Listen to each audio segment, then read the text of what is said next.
would bring up the next keynote speaker, and his name is James Okpare.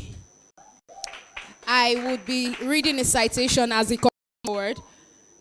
James Okpare is a business strategist and tech entrepreneur. He has authored 2 books. His most popular publication called Unlocking Abundance.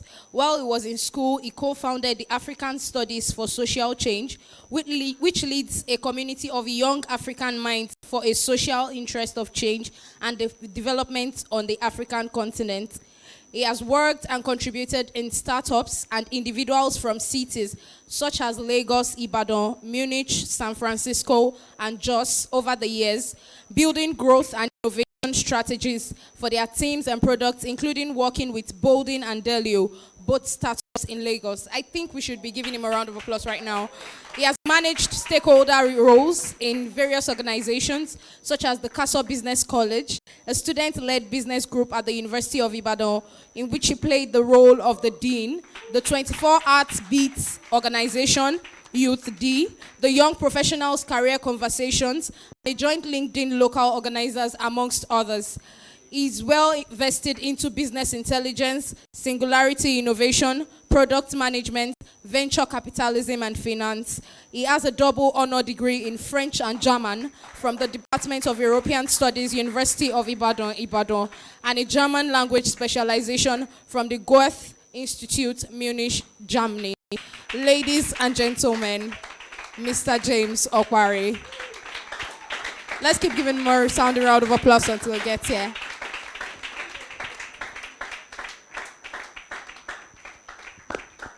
Thanks everyone for having me here. Hope you guys are good. Nobody should leave, oh. Like nobody should leave. So today I have some important stuff to share with you guys, and I actually want it to be projected.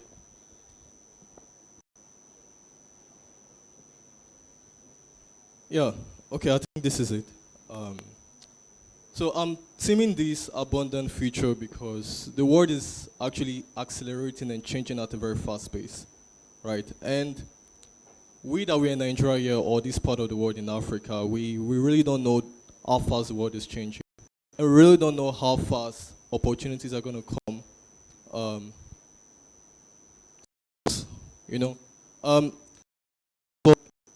If you go to the second slide, there's a game there. Go to the second slide, please. Yeah, this is a game. What do you see? What do you guys see?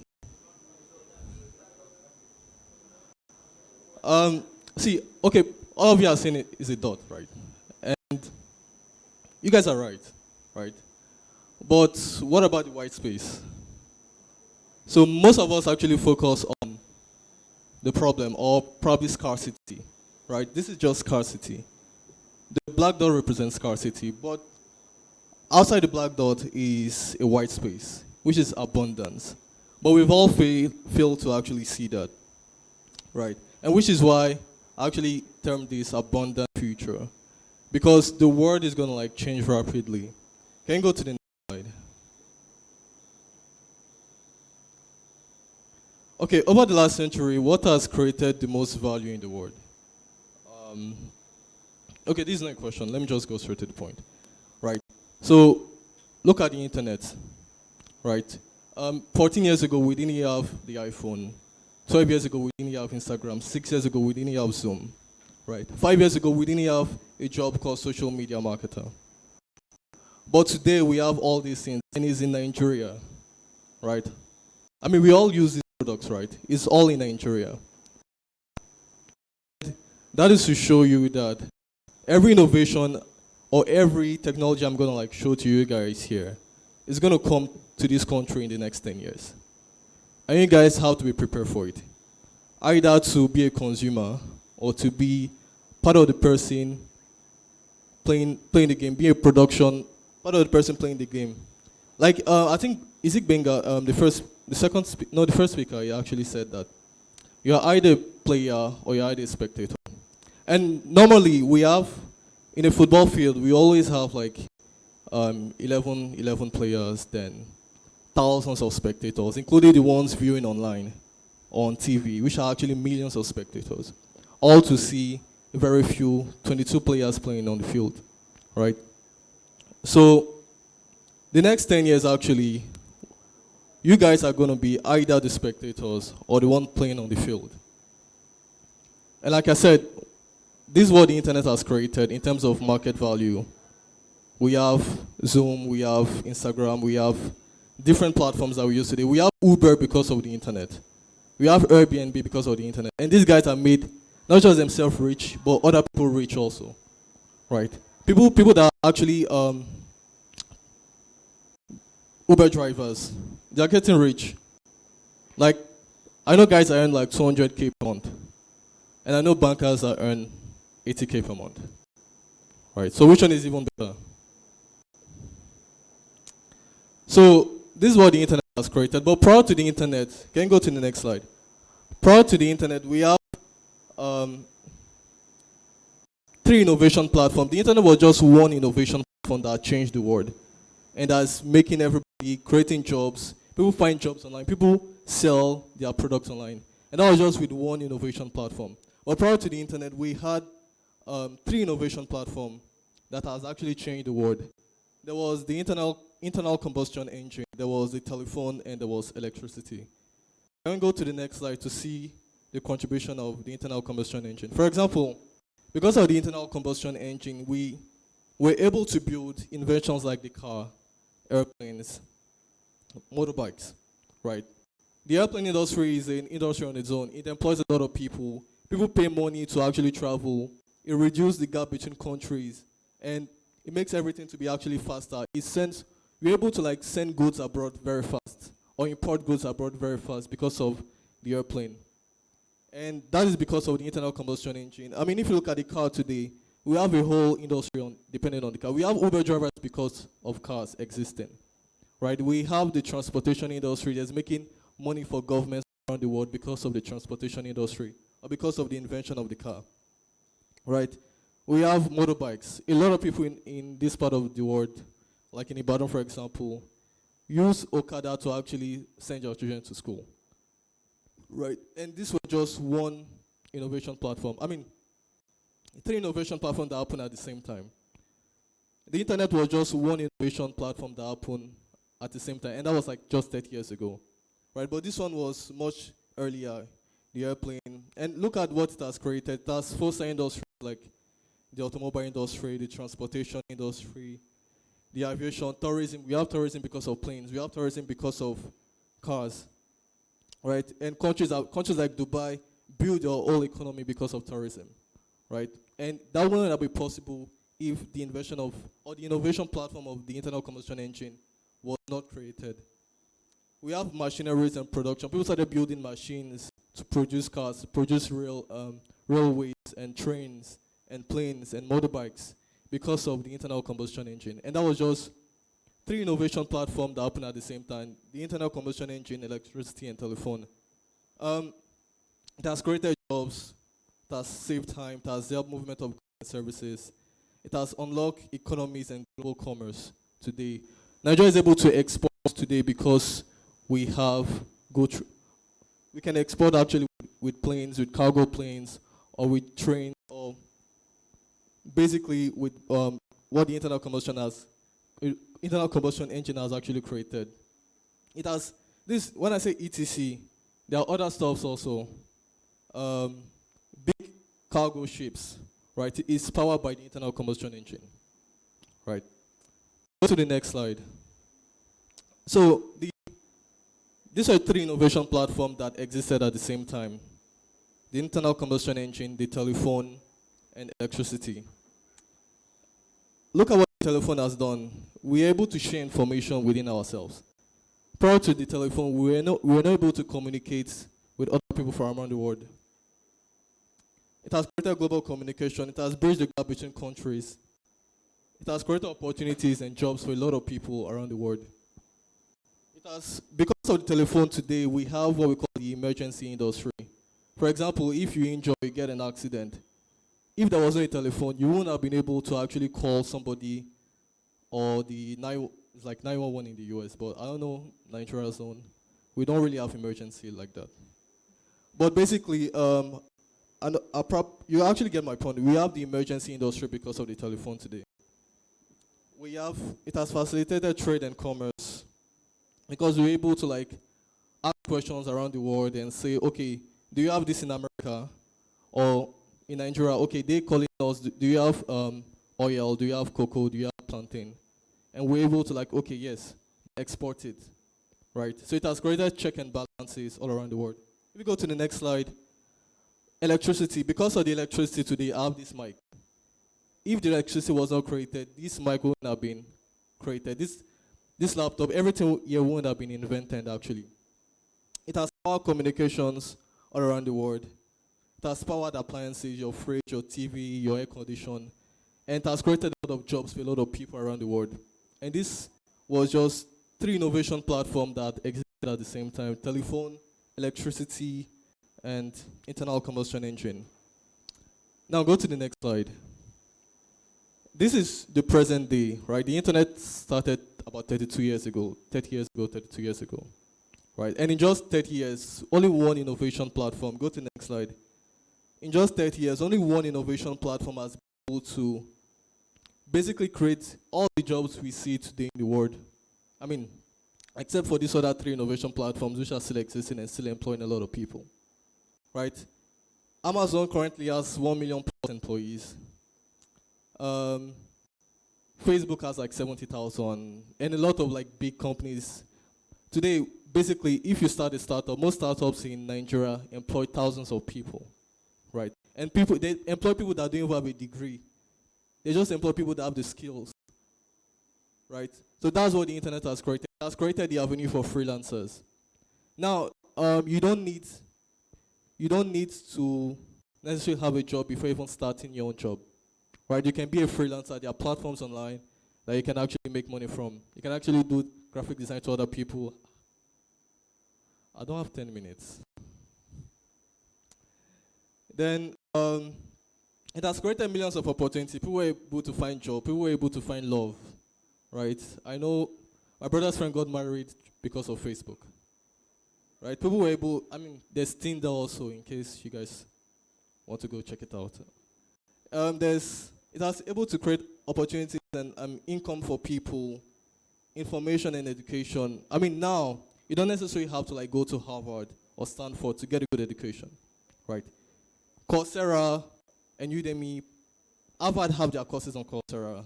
I don't know if you guys have checked it out, but Harvard, Stanford, MIT, they have their courses on Coursera, right? It has created millions of companies like Facebook, Kuda that we know today, just because of the internet. And the internet is permissionless, meaning that you don't need anybody's permission to create your own bank. That's what these guys have done, Paystack, Kuda. They didn't get anybody's permission to build their own bank. They were 25 and they started building their own bank, right? It has created thousands of industries, like new industries actually, like fintech, health tech, online retail, a lot more actually. In all, that was actually just $13 trillion market valuation. And that's what the internet has contributed around the world. But as of today that I'm speaking, we have like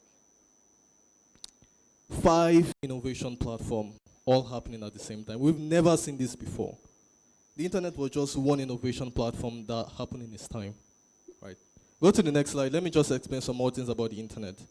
For example, Facebook, YouTube have democratized direct media.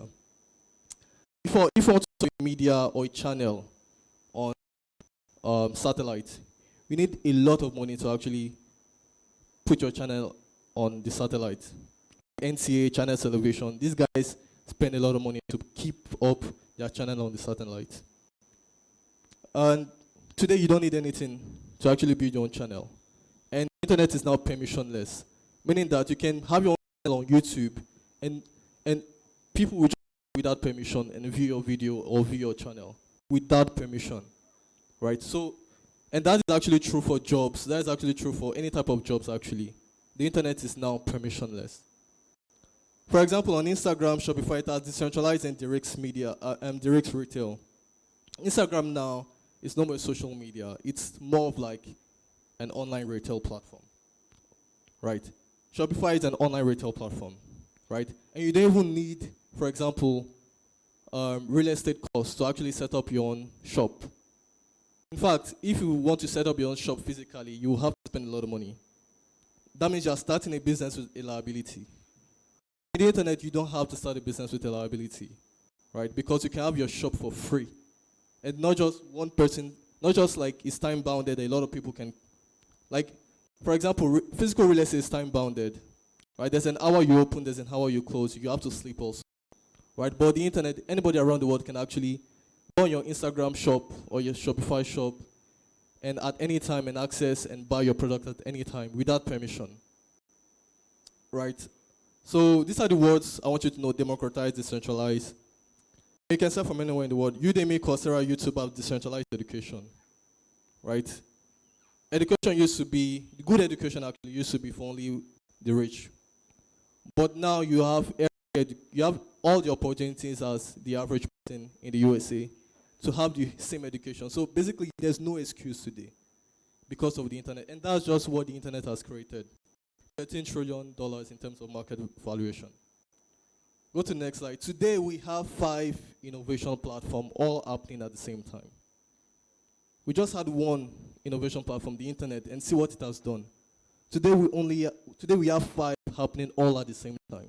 We've never seen this before. The last time it was this plenty was telephone, internal combustion engine, and electricity that happened at the same time. Today we have 5 of them happening at the same time. Go to the next slide. And under these innovation platforms, okay, they cannot see the rest. Under this innovation platform, we have 20 new technologies that we've been able to even identify, right? And basically some of these technologies and this innovation platform, for example, one of the innovation platform is blockchain, right? The blockchain, according to experts, is going to be bigger than the internet, what the internet has contributed to the world, right? The other innovation platform are in their infancy, and they're already adding $2 trillion in terms of market valuation all around the world, right? Go to the next slide. Can you remove this? Okay. So this is the cost today of the internet company, like Uber, Facebook. In year 2000, it was $5 million. In year 2005, it was $500,000. In 2009, it was $50,000. In 2015, it was just $5,000. Guess what it is today? It's free. No jokes. Like, go to the next slide.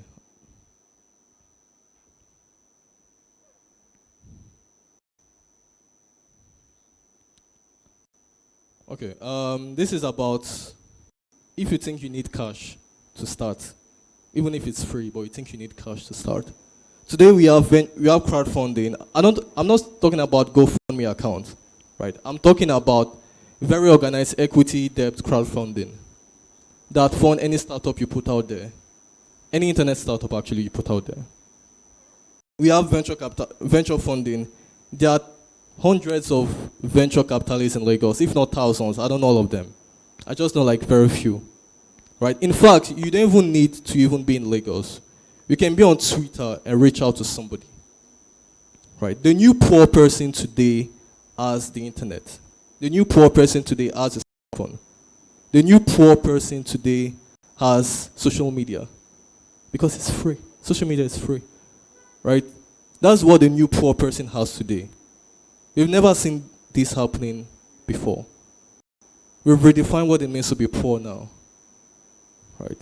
To be poor, now you have a smartphone, you have electricity, you have social media. You can reach out to anybody on Twitter. You can reach out to anybody on LinkedIn. There's a guy I reached out to on LinkedIn. He had worked with Amazon, actually as an executive. So I was working closely to Jeff Bezos within 2005 and 2016. There's a lady I know, she's a white woman actually. She's on a guy's DM every day by 4 a.m. because she wants to talk to this guy. And I'm not saying, okay, she's not looking for sugar daddy, like she's looking for something really important. Every day 4 a.m. she's on this guy's DM. Every day. Right. There's initial counts offering. That's basically cryptocurrency. Right. So you can get funded in cryptocurrency platforms. What you know about cryptocurrency is just little. You only know Bitcoin, Ethereum, and how to make money from that. But it's much more than that, actually. Forget about sovereign wealth fund. Go to the next slide. Okay, today, this is 2017 stuff. Like, today is much bigger than that. I know the figures today. In venture capital, what venture capitalists have funded in the USA, that's just in the USA, basically. In 2017, it's 130 billion. Globally, 270 billion. Guess what it is today? It's almost $1 trillion. Because they want to fund companies that they see that as potential, right? And it's not a loan they give, it's debt equity, meaning that they just want to have a share, a percentage in your company. So if you fail, they won't ask you for, okay, give me my money back. They won't ask you for that. If you fail, it's both of you that fail, right?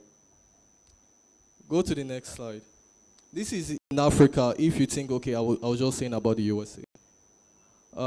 This is in 2020 during COVID-19. They say there's no money. What came to Nigeria? Okay, this is Africa in general, basically. What came to Nigeria actually is 90% of this. So let's say it's 500 million. What came to Nigeria last year was $500 million, right? And that was in COVID-19 in a period of time that there's no money. But in 2021, in the first 6 months of 2021, and there's still COVID-19, that figure reached $1.1 billion in the first 6 months of 2021. Meaning that these guys are hungry, looking for startups to fund. I'm not living here today. Go to the next slide. Okay, we are talking about cryptocurrency, initial counts offering, and all.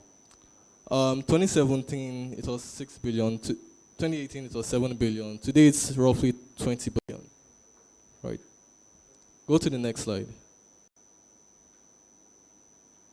Yeah, crowdfunding. Crowdfunding is just people, ordinary people like you, that actually invest in startups. Right?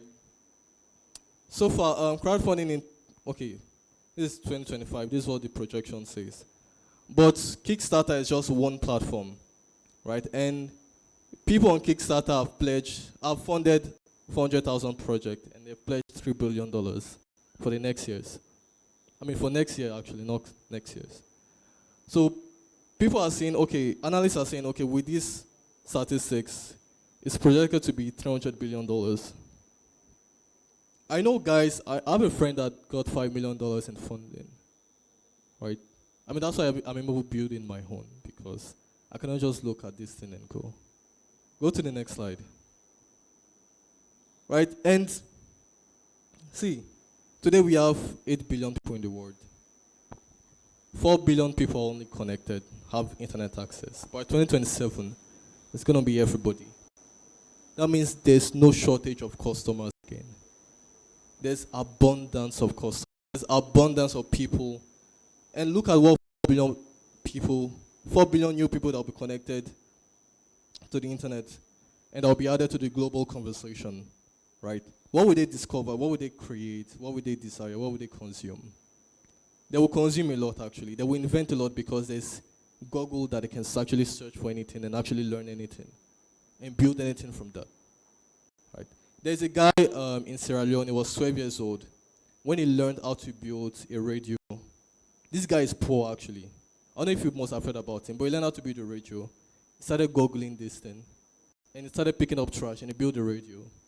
Today he's like 21, and he's in the USA, because he put it out on YouTube that this is what I've done, right? And the world found him. Like, the internet, like I say, is permissionless, right? You don't need you don't need any permission to be found on the internet. If you want to be a comedian, in years back, right? You need like somebody to actually go for an audition. Is it Alibaba? There's an audition, and it will judge all of you, and it will decide your career from that. Today, you don't need that. Today is permissionless. There are a lot of people that, I don't know, crazy clown, they put themselves on YouTube, and the world found them permissionlessly, without anybody's permission, without Alibaba's permission. They became top comedians, right? And that's just because the internet has created this permissionlessness, right? The cost of internet is going to reduce next year because Facebook is actually passing down cables all around Africa to connect Africa to Asia, to provide not really free internet, but like good internet access, right? So the cost of internet access is even dropping again, which means that more people will be online. These 4 billion people will be online because some of them are in Africa, some of them in Asia, some of them in Southern America. And it's not just Facebook that is doing it. Amazon, SpaceX, they're putting satellites to provide good internet, right? Go to the next slide, please. They're telling me to stop, so I would try and like round it up. We live in one of the best times in our lives, to be honest. Like, global child mortality rate has drastically reduced, and it's still reducing, right? And that's what I've wanted to show you guys with that first illustration, that dot and the white space. We are only seeing the problems happening in the world, that there's a lot of child dying. Actually, that number is actually reducing, and it has drastically reduced. Go to the next slide. No, before that, there's some. Yeah, maternal mortality rate has drastically reduced. It's no more hell giving birth again, right? Before it was hell. You will likely die. Like there are 70% chance that will likely die. Not in your old age when you're as a woman, but when you're actually giving birth. But that number is actually reducing, right? So we live in like one of the best times of our lives. And that's why I termed it abundant future. Go to the next slide. Information today is now open source, books, platforms, courses. Like everything is out there, open source, right? People like you have put out information there just to like for other people to actually learn from it. There's a guy that's actually teaching English on Udemy. And English population around the world is actually very small, to be honest. It's like 2 point something or 3 point something billion people. So there's like 7 billion more people thereabout that don't understand English. And I want to learn English because of the future potential of it. Right? The future potential of languages are English, Mandarin, and Arabic. Right? And this guy actually, if you take your calculator, if you calculate this actually, he sells it for $100.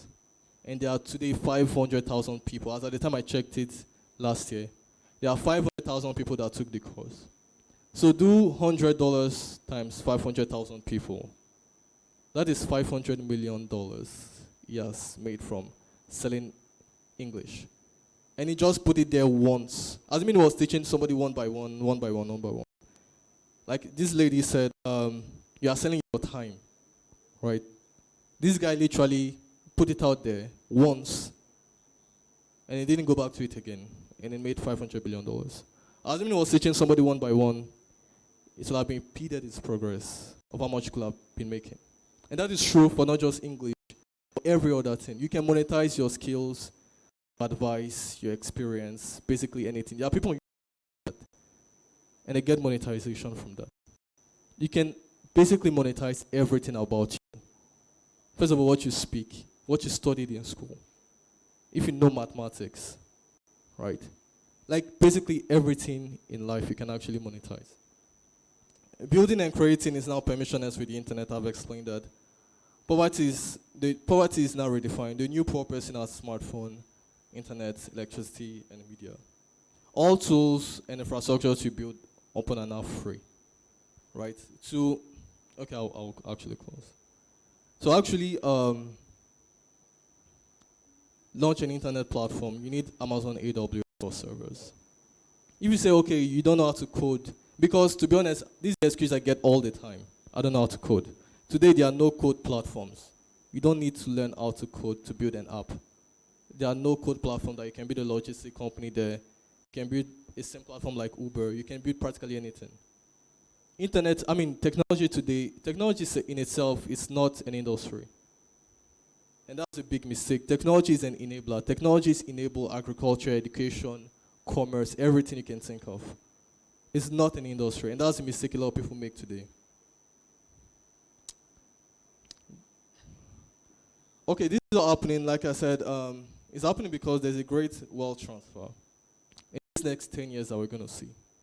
Because the old technology is actually being disrupted by this new innovation platform that I explained. Those 5 of them. It has never happened. And all of them will be bigger than the internet. And just look what the internet has created. We live in one of the best times of our lives. And this is what I want you guys to get here today. Like, after you leave here today, okay, you can come and meet me, but I want to say just be into tech, but that's like too simple to say, right? There's the technological wealth transfer. That is the new technologies being disrupted and the new ones coming, those 5 innovation platforms. And the great wealth transfer, like crowdfunding, venture capitalism, because there's a lot of indices about inflation in the next years to come. So people don't want to hold cash. They want to put it as equity in the company because that wouldn't lose its value. Today, the naira is losing its value. We are seeing it. We saw the news recently. How the naira is losing its value, this and that, blah, blah, blah. So they said I should stop, but they're not looking at me right now. Okay. No, it's okay, just... So that's it, guys. Thank you.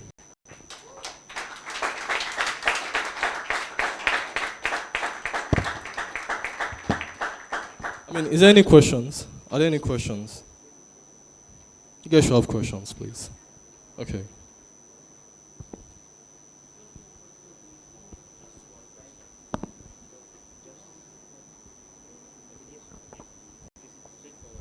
Thank you very much, sir. Well, my question is, can you actually provide us with this slide material? Like probably for our personal consumption. Maybe you can go over it once again at our for development and yes. Was it the direction of your So you said the 3 languages that have this thing that are the future prospective languages. You said Mandarin, Arabic, and English. How is Mandarin and Arabic? How are they prospective? See, in the Middle East today, which is Dubai, Kuwait, Qatar, Qatar is like a very big country. They're hosting the World Cup next year. And that's the Middle East, Kuwait, Saudi Arabia, Dubai, United Arab Emirates. It's becoming the global hub for the world. People go there to work, live, tourism. A lot of money is actually flowing there. And where the money flows, the more, that's where there are more opportunities. Arabic is becoming one of the very important languages in the world. This guy in Faculty of Art, when I was in school, last year actually, 2 years ago, these guys that were learning Arabic, I didn't understood why they were just like that. Because, to be honest, they have some of the best advantage in life. Because that language is becoming one of the most important languages, but they are just using it for religious purpose. Like, it's just too suboptimal, right? Mandarin, like, China's 1.5 billion people, now 1.3 billion people. And they are getting the attention of the world. It's the second biggest economy to pass the US in by 2027 as the first biggest economy. So a lot of money is flowing into China, Mandarin. English is very important because it's the language for technology. If you want to code today, if you're a German, a Frenchman, a Chinese man, you have to learn coding in English. Python, you must have heard of JavaScript, all these things are in English. So this is why these languages are very important today.